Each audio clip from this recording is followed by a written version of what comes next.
ป่าในป่านั้นป่าเขาแห่งเขา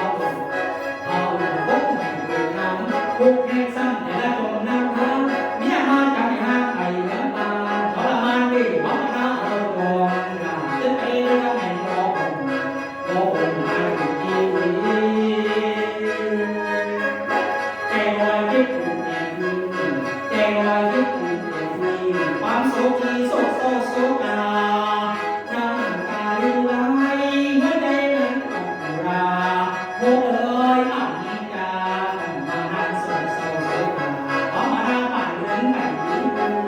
วิ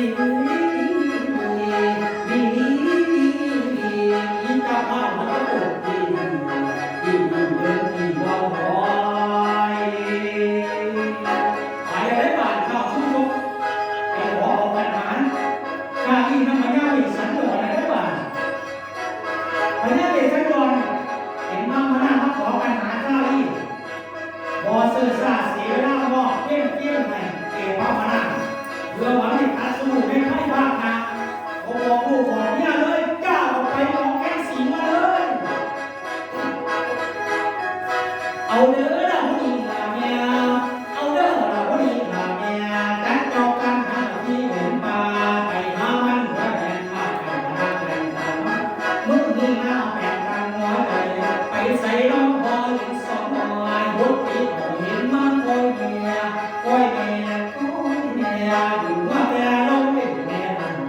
แม่ทำงานกันแม่หาว่าลูกหลานของแม่ไปใส่ลาลูกหลานของแม่ไปใส่ให้กันให้มันแม่มาเป็นแก้วพุทธิแก้วว่าหรือมาอีกมาเด้อมาถึงบัดไม่มาใส่บัดนี้แม่เลี้ยงมีเป็นสิ่งของว่าเสียตาเสียงของมันกุมารบอยหินจอยนั้นบอยขึ้นสาราหาออกมาเหี้ยไปแจ้งพระแดงเขาหรือว่ากันมาเรียกสา